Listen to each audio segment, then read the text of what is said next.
Okay, तो तभी हम बात करते हैं LC50। LC50 मतलब लीथल कंसंट्रेशन, और लीथल कंसंट्रेशन मतलब कि जितनी डोज पे, जितनी कंसंट्रेशन पे किसी एक पर्टिकुलर एक्सपेरिमेंटल मॉडल के या एनिमल के, जनरली जो माइस और रैट है, उसके कितने कंसंट्रेशन पर 50% एनिमल की डेथ हो जाए, उसको बोलते हैं LC50। और LC50 जो है जनरली क्या है कि मिलीग्राम मिलीग्राम पर लीटर या पार्ट्स पर millions of air and water. Generally क्या है कि जितना भी टॉक्सिक अमाउंट कंसंट्रेशन ज़्यादा होगी उसका वो क्या है कि वो कम अमाउंट में यूज होगा। ओके, जनरली क्या है कि LC50 is an indicative of increase toxicity. जिसकी LC50 ज़्यादा है, कम कंसंट्रेशन मतलब उसकी टॉक्सिसिटी उतनी ज़्यादा है।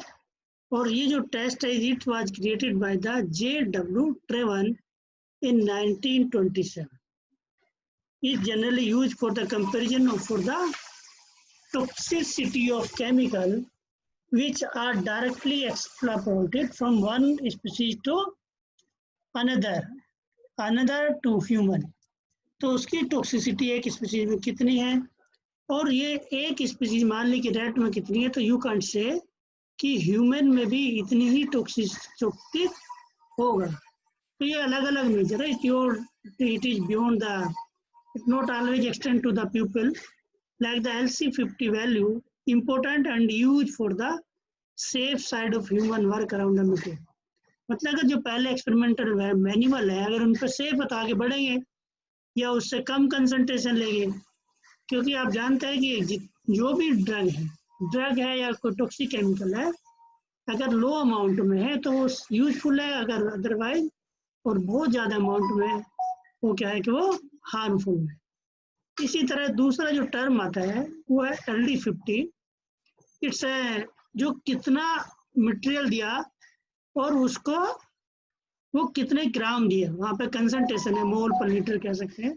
यहाँ पे कितने ग्राम दिया कि इतने ग्राम पे इस एनिमल की जो है, ये इतने एनिमल, आधे एनिमल 50% एनिमल डाई जाती है। Material given by at once which cause the death of, एक बार दिया जाता है और कितने परसेंट मतलब हाफ पॉपुलेशन की डेथ को वो कोज करते हैं। It one way to measure the short term poisoning potential of a material, मतलब एक्यूट टॉक्सिसिटी जिसकी सिंगल डोज दी जाती है। ये है LD50। It is expressed in milligram per 100 gram of smaller animal per kilogram bigger one। Okay, of the animal size पर कितने की, 50 किलो का इतने पे, 10 किलो का इतने पैसे से करके इसको। और इनका जो रूट है वो कुछ भी हो सकता है, चाहे ओरल हो, इंट्रावीनस हो, इंट्राडर्मल हो, सब एपिडर्मल हो, कुछ भी रूट हो सकता है। ओके, तो these are the term LD50 और LC50। ओके, तो next the topic of today's topic, the radio active waste. अब रेडियो एक्टिव वेस्ट आप जानते हैं कि रेडियो एक्टिव मटेरियल्स है, ये नेचुरल भी हो सकता है, और जैसे रेडियो एक्टिव थर्मल प्लांट्स है, मैन मेड भी हो सकता है। तो दोनों तरह से, जहाँ सोर्स है तो नेचुरल, और जनरली ये पावर जनरेशन, पावर प्लांट्स में यूज होता है जहाँ पे।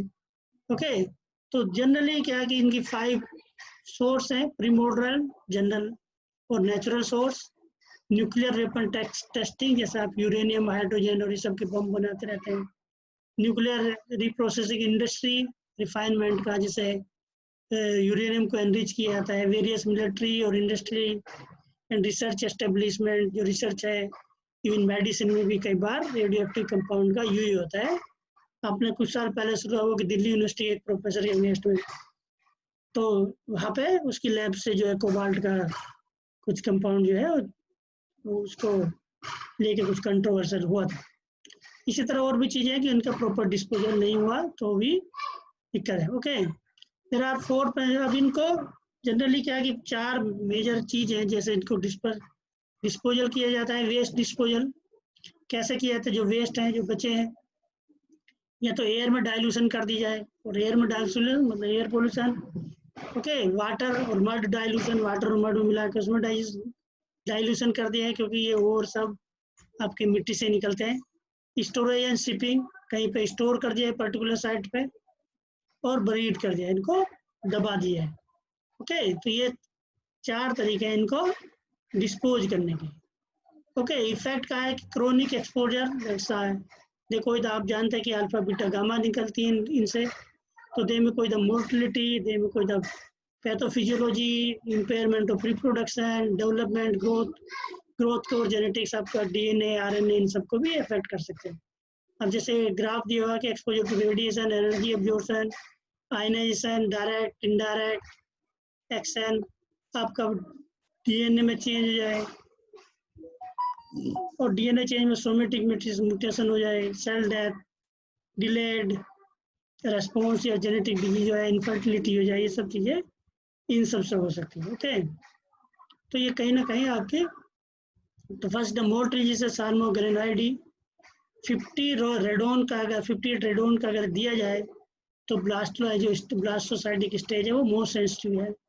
और 300 से 500 रेडोन का अगर एक्सपोजर दिया तो there is irregular relationship to the sensitivity and increase dose. Okay, मतलब ये इफेक्ट करता है। पैरालिथियस, उसमें LD50 क्या है, 2500 रेडोन। ओके, तो 25 रेडोन पे वो उसमें वो आपको आधी फिश मर जाएंगे। पैथोफिजियोलॉजी आपका haemopoietic effect on immunity, intestinal epithelial, haemopoietic tissue, जो ब्लड सेल्स और ये सब बनाने वाले हैं, उनको अफेक्ट कर देती है। ओके,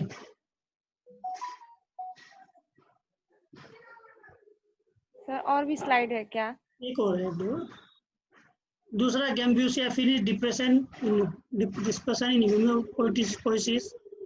ओंकोरिंकस में हीमोपोटिक सेल सिग्निफिकेंटली डिक्रीज हो जाती है। फ्लाइसिस में इन्फेक्शन इंक्रीज हो जाता है। गोल्ड फिश में इंटेस्टाइनल डैमेज हो जाता है which lead to the death. और साल्मोग्रेनाइडी में डिक्रीज इम्यून रिस्पॉन्स। ओके, इसी तरह ओराइजस लेप्टस में 500 रेडोन पे जो ओवी पोजिशन की फ्रीक्वेंसी है वो डिक्रीज हो जाती है। साल्मोना गैनहाइड्री में ये आपके इनफर्टिलिटी कोज कर देता है। डेवलपमेंट में जैसे इनकी जो साल्मोना गैनहाइड्री की जो ग्रोथ है वो डिक्रीज हो जाता है, एबनॉर्मल एम्ब्रियो डेवलप होने शुरू हो जाते हैं। साइप्रिनस हैचिंग डिक्रीज हो जाती है। सिनकोप में ओपर्कुलर डिफेक्ट हो जाता है। गप्पी में लोअर उनका जो वेट है वो कम हो जाता है। इस तरह जो म्यूटेशंस और क्या है जेनेटिक चेंज, हालांकि क्रोमोसोमल एब्सेंस, उसके अलावा और भी चीज़ हो सकती है। तो म्यूटेशन जैसे इम्पोर्टेंट है, तो गैम्बूसिया और मॉस्किटो फिश है, इनमें प्रेजेंस ऑफ रेडिएशन, इनमें लीथल म्यूटेशन भी हो सकते हैं। रेनबो ट्रोट में जर्मलाइन म्यूटेशन हो सकते हैं। गप्पी में कलर पैटर्न में म्यूटेशन हो जाते हैं, दे लीड टू चेंज। अब इसके 2 मेजर इंसिडेंट्स हैं, हालांकि और भी बहुत सारे हैं, लेकिन एक तो वन द कार्बोनिल जो यूक्रेन में घटित हुआ 1986 में। तो वहाँ पे जो कार्बोनिल गैस है वो बहुत न्यूक्लियर रिएक्टर से जो पानी को और ये सब वाला उनसे डैमेज होने की वजह से वो ये सब रिलीज हो गई, और लगभग 15.5 लाख पॉपुलेशन जो है वहाँ से डिस्पर्स करनी पड़ी। Okay, they also lead to abnormality fish, morphology of gonads भी चेंज हो गया, और रिप्रोडक्टिव सिस्टम को भी, सिल्वर कार्प के रिप्रोडक्टिव फिश को भी डैमेज कर दिया। उसी तरह से फ्यूकुयामा 2011 का केस है ये। जापान में जब सुनामी आई तो सुनामी की वजह से क्या हुआ कि उनके रिएक्टर्स, सुनामी की वजह से क्या हो गया, उनके जो इलेक्ट्रिसिटी सप्लाई थी रिएक्टर को बंद होगी, और जो आपका उनका रिएक्टर्स है न्यूक्लियर रिएक्टर वो फट गया। लेकिन उसके साथ साथ क्या हुआ कि जो इलेक्ट्रिसिटी जाने से उनका जो ऑटोमेटिक जनरेटर ऑन हो गया, और 2 न्यूक्लियर रिएक्टर को बहुत सारा डैमेज हुआ, और उसने पूरे एंटायर इकोसिस्टम को, पूरे शहर में, पूरे फ्यूकुयामा फुकियामा में पूरे वहाँ पर न्यूक्लियर हो गया, रेडियो एक्टिव मटेरियल फैल गया और उससे क्या पूरा एंटायर इकोसिस्टम ही डैमेज हो गया। ओके, वेरियस न्यूक्लियोटाइड रिलीज हो गए, रिसर्च गोइंग ऑन थी वहाँ पे, get lead to change of entire ecosystem of the Fukuyama city. Thank you.